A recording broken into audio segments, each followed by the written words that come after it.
Chapter 1. The Man Who Died. I returned from the city about 3 o'clock on that May afternoon, pretty well disgusted with life. I had been 3 months in the old country and was fed up with it. If anyone had told me a year ago that I would have been feeling like that, I should have laughed at him, but there was the fact. The weather made me liverish. The talk of the ordinary Englishman made me sick. I couldn't get enough exercise, and the amusements of London seemed as flat as soda water that has been standing in the sun.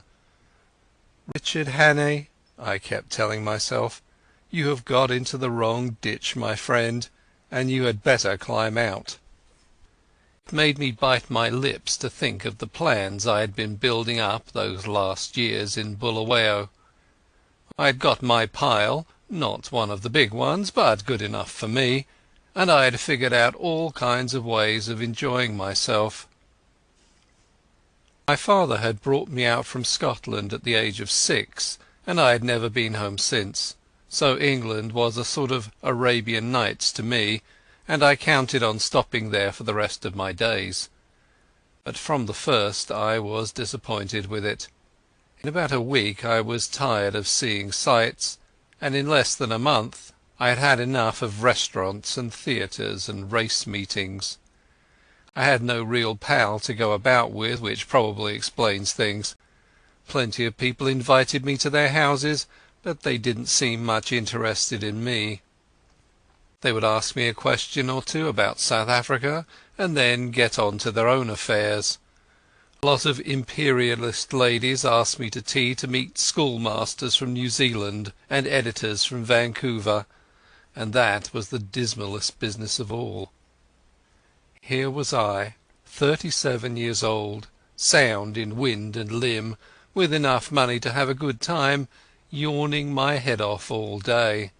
I had just about settled to clear out and get back to the veldt, for I was the best bored man in the United Kingdom.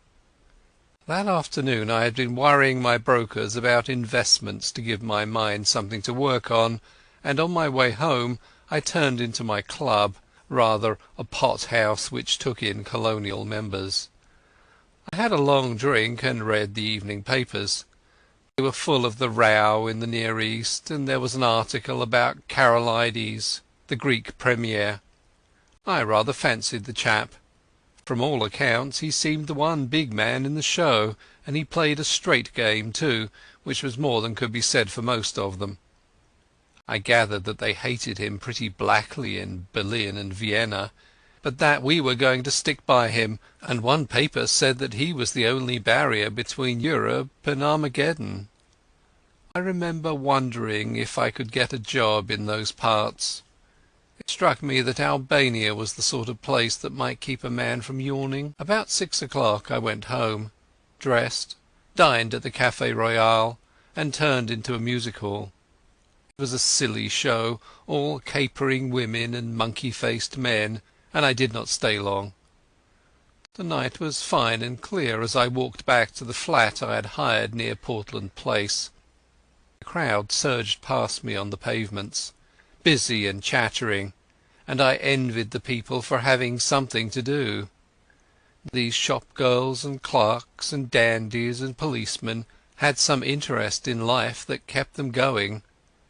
I gave half-a-crown to a beggar because I saw him yawn. He was a fellow sufferer.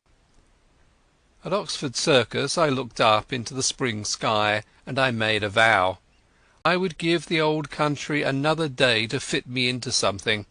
If nothing happened, I would take the next boat for the Cape. My flat was on the first floor in a new block behind Langham Place. There was a common staircase with a porter and a lift man at the entrance, but there was no restaurant or anything of that sort, and each flat was quite shut off from the others. I hate servants on the premises, so I had a fellow to look after me who came in by the day. He arrived before 8 o'clock every morning, and used to depart at 7, for I never dined at home. I was just fitting my key into the door when I noticed a man at my elbow. I had not seen him approach, and the sudden appearance made me start. He was a slim man with a short brown beard, and small gimlety blue eyes. I recognized him as the occupant of the flat on the top floor, with whom I had passed the time of day on the stairs. "Can I speak to you?" he said. "May I come in for a minute?" He was steadying his voice with an effort, and his hand was pawing my arm. I got my door open and motioned him in. No sooner was he over the threshold than he made a dash for my back room where I used to smoke and write my letters. Then he bolted back. "Is the door locked?" he asked feverishly, and he fastened the chain with his own hand. "I'm very sorry," he said humbly. "It's a mighty liberty, but you look the kind of man who would understand. I've had you in my mind all this week, when things got troublesome. Say, will you do me a good turn?" "I'll listen to you," I said. "That's all I'll promise." I was getting worried by the antics of this nervous little chap. There was a tray of drinks on a table beside him, from which he filled himself a stiff whisky and soda. He drank it off in 3 gulps and cracked the glass as he set it down. "Pardon," he said. "I'm a bit rattled tonight. You see, I happen at this moment to be dead." I sat down in an armchair and lit my pipe. "What does it feel like?" I asked. I was pretty certain that I had to deal with a madman. A smile flickered over his drawn face. "I'm not mad yet. Say, sir, I've been watching you, and I reckon you're a cool customer. I reckon, too, you're an honest man, and not afraid of playing a bold hand. I'm going to confide in you. I need help worse than any man ever needed it, and I want to know if I can count you in." "Get on with your yarn," I said, "and then I'll tell you." He seemed to brace himself for a great effort, and then started on the queerest rigmarole. I didn't get hold of it at first, and I had to stop and ask him questions, but here is the gist of it.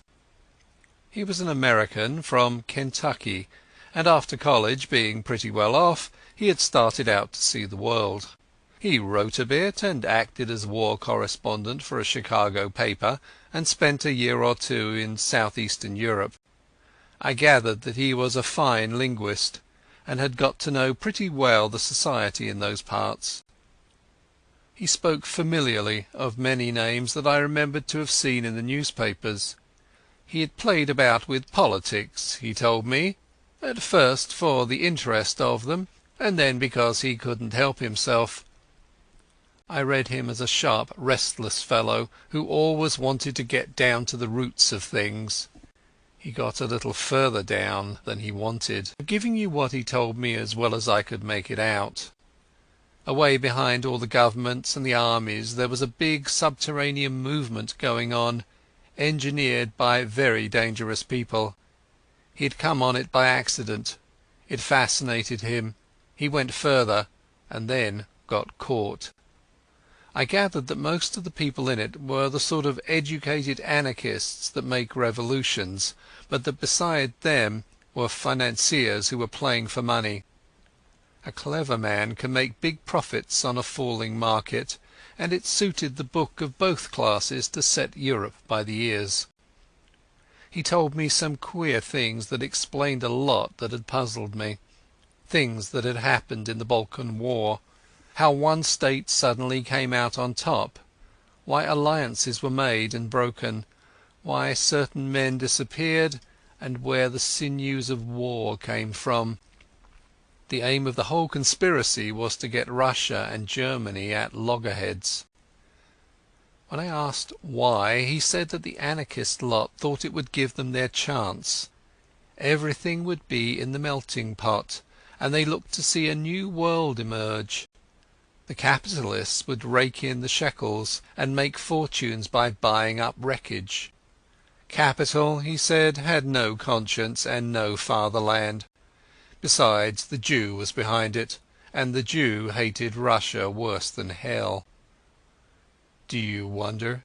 he cried. "For 300 years they have been persecuted, and this is the return match for the pogroms. The Jew is everywhere, but you have to go far down the back stairs to find him. Take any big Teutonic business concern. If you have dealings with it, the first man you meet is Prince von Unzu something, an elegant young man who talks Eton and Harrow English, but he cuts no ice. If your business is big, you get behind him and find a prognathous Westphalian with a retreating brow and the manners of a hog. He is the German businessman that gives your English papers the shakes. But if you're on the biggest kind of job and are bound to get to the real boss, 10 to 1 you are brought up against a little white-faced Jew in a bath chair with an eye like a rattlesnake. Yes, sir, he is the man who is ruling the world just now, and he has his knife in the empire of the Tsar because his aunt was outraged and his father flogged in some one-horse location on the Volga. I couldn't help saying that his Jew anarchists seemed to have got left behind a little. Yes and no, he said. They won up to a point, but they struck a bigger thing than money, a thing that couldn't be bought. The old elemental fighting instincts of man. If you're going to be killed, you invent some kind of flag and country to fight for, and if you survive, you get to love the thing. These foolish devils of soldiers have found something they care for, and that has upset the pretty plan laid in Berlin and Vienna. But my friends haven't played their last card by a long sight. They've got the ace up their sleeves, and unless I can keep alive for a month, they're going to play it and win. But I thought you were dead, I put in. Mors janua vitae, he smiled. I recognized the quotation. It was about all the Latin I knew. I'm coming to that. And I've got to put you wise about a lot of things first. If you read your newspaper, I guess you know the name of Constantine Karolides. I sat up for that, for I had been reading about him that very afternoon. He is the man that has wrecked all their games. He is the one big brain in the whole show, and he happens also to be an honest man, wherefore he has been marked down these 12 months past. I found that out. Not that it was difficult, for any fool could guess as much. But I found out the way they were going to get him, and that knowledge was deadly. That's why I have had to decease. He had another drink, and I mixed it for him myself, for I was getting interested in the beggar. They can't get him in his own land, for he has a bodyguard of Epirotes that would skin their grandmothers. But on the 15th day of June he is coming to this city. The British Foreign Office has taken to having international tea parties, and the biggest of them is due on that date. Now Karolides is reckoned the principal guest, and if my friends have their way he will never return to his admiring countrymen. That's simple enough anyhow, I said. You can warn him and keep him at home. And play their game? He asked sharply. If he does not come, they win, for he's the only man that can straighten out the tangle. And if his government is warned, he won't come, for he does not know how big the stakes will be on June 15th. What about the British government? I asked. They're not going to let their guests be murdered? Tip them the wink, and they'll take extra precautions. No good. They might stuff your city with plainclothes detectives and double the police, and Constantine would still be a doomed man. My friends are not playing this game for candy. They want a big occasion for the taking off, with the eyes of all Europe on it. He'll be murdered by an Austrian, and there'll be plenty of evidence to show the connivance of the big folk in Vienna and Berlin. It will all be an infernal lie, of course, but the case will look black enough to the world. I'm not talking hot air, my friend. I happen to know every detail of the hellish contrivance, and I can tell you it will be the most finished piece of blackguardism since the Borgias. But it's not going to come off if there's a certain man who knows the wheels of the business alive right here in London on the 15th day of June. And that man is going to be your servant, Franklin P. Scudder." I was getting to like the little chap. His jaw had shut like a rat trap, and there was a fire of battle in his gimlety eyes. If he was spinning me a yarn, he could act up to it. "Where did you find out this story?" I asked. "I got the first hint in an inn in the Achensee in Tyrol. That set me inquiring, and I collected my other clues in a fur shop in the Galatian quarter of Buda, in a strangers' club in Vienna, and in a little bookshop off the Racknitzstrasse in Leipzig. I completed my evidence 10 days ago in Paris. I can't tell you the details now, for it's something of a history. When I was quite sure in my own mind I judged it my business to disappear, and I reached this city by a mighty queer circuit. I left Paris a dandified young French-American, and I sailed from Hamburg a Jew diamond merchant. In Norway I was an English student of Ibsen, collecting materials for lectures. But when I left Bergen I was a cinema man with special ski films.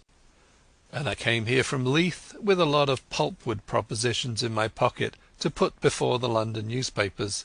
Till yesterday I had thought I had muddied my trail some, and was feeling pretty happy.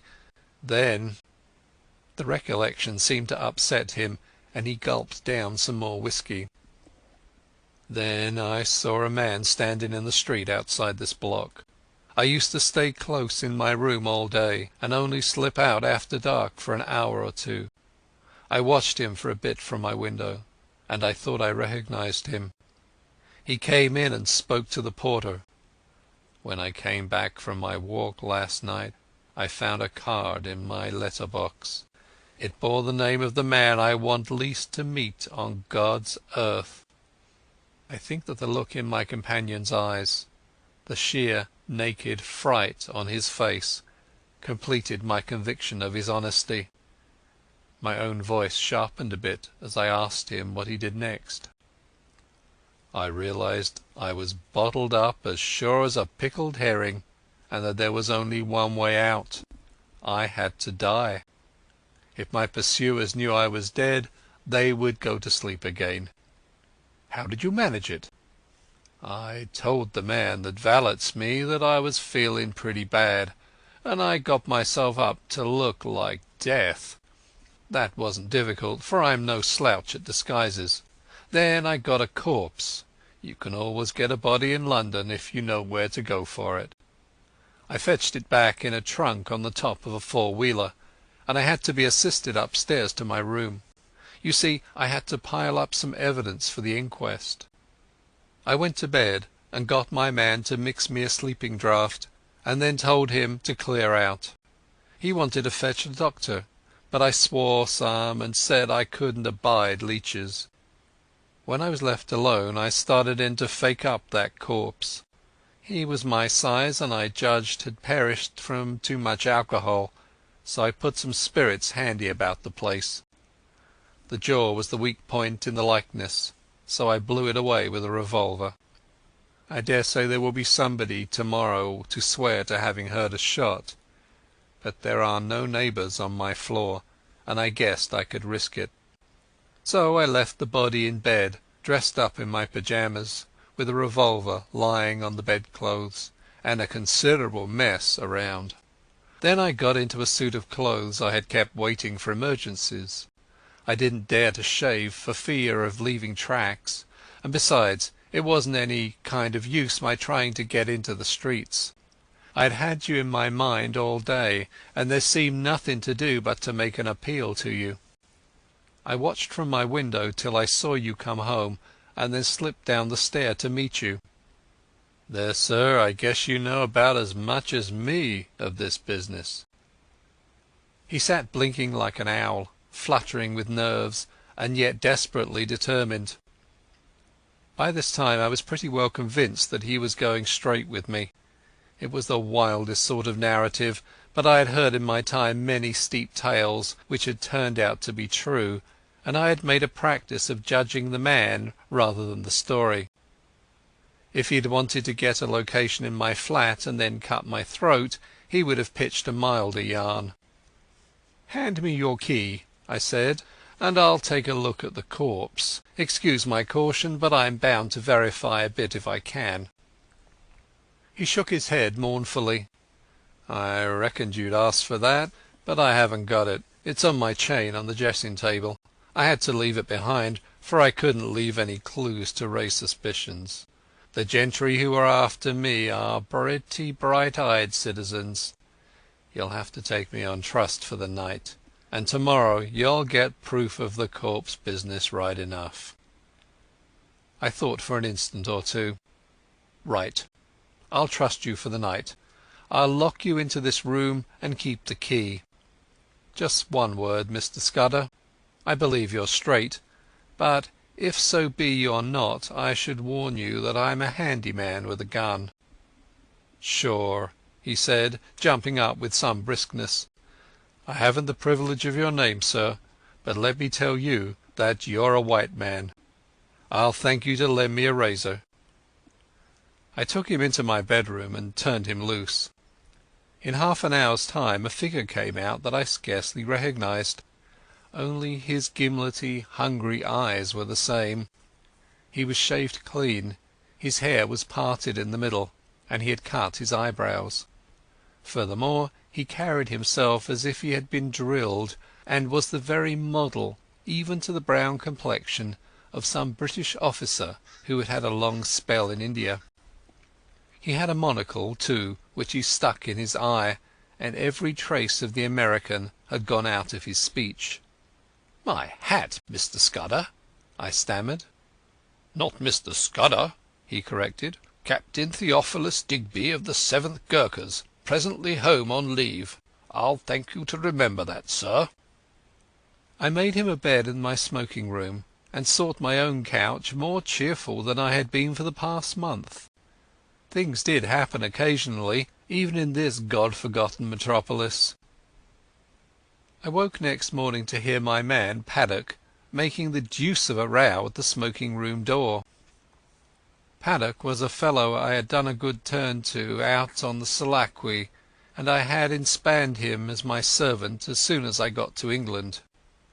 He had about as much gift of the gab as a hippopotamus, and was not a great hand at valeting, but I knew I could count on his loyalty. "Stop that row, Paddock," I said. "There's a friend of mine, Captain I couldn't remember his name, dossing down in there. Get breakfast for two and then come and speak to me." I told Paddock a fine story about how my friend was a great swell, with his nerves pretty bad from overwork, who wanted absolute rest and stillness. Nobody had got to know he was there, or he would be besieged by communications from the India Office and the Prime Minister, and his cure would be ruined. I'm bound to say Scudder played up splendidly when he came to breakfast. He fixed Paddock with his eyeglass just like a British officer, and asked him about the Boer War, and slung out at me a lot of stuff about imaginary pals. Paddock couldn't learn to call me sir, but he sirred Scudder as if his life depended on it. I left him with the newspaper and a box of cigars, and went down to the city till luncheon. When I got back the porter had a weighty face. "Nasty business here this morning, sir. Gent in number 15 been shot hisself. They just took him off to the mortuary. The police are up there now." I ascended to number 15 and found a couple of bobbies and an inspector busy making an examination. I asked a few idiotic questions and they soon kicked me out. Then I found the man that had valeted Scudder and pumped him, and I could see he suspected nothing. He was a whining fellow with a churchyard face, and half a crown went far to console him. I attended the inquest next day. A partner of some publishing firm gave evidence that the deceased had brought him pulpwood propositions, and had been, he believed, an agent of an American business. The jury found it a case of suicide while of unsound mind, and the few effects were handed over to the American consul to deal with. I gave Scudder a full account of the affair, and it interested him greatly. He said he wished he could have attended the inquest, for he reckoned it would be about as spicy as to read one's own obituary notice. The first 2 days he stayed with me in that back room he was very peaceful. He read and smoked a bit, and made a heap of jottings in a notebook, and every night we had a game of chess, at which he beat me hollow. I think he was nursing his nerves back to health, for he had had a pretty trying time. But on the 3rd day I could see he was beginning to get restless. He fixed up a list of the days till June 15th, and ticked each off with a red pencil, making remarks in shorthand against them. I would find him sunk in a brown study, with his sharp eyes abstracted, and after these spells of meditation he was apt to be very despondent. Then I could see that he began to get edgy again. He listened for little noises, and was always asking me if Paddock could be trusted. Once or twice he got very peevish and apologized for it. I didn't blame him. I made every allowance, for he had taken on a fairly stiff job.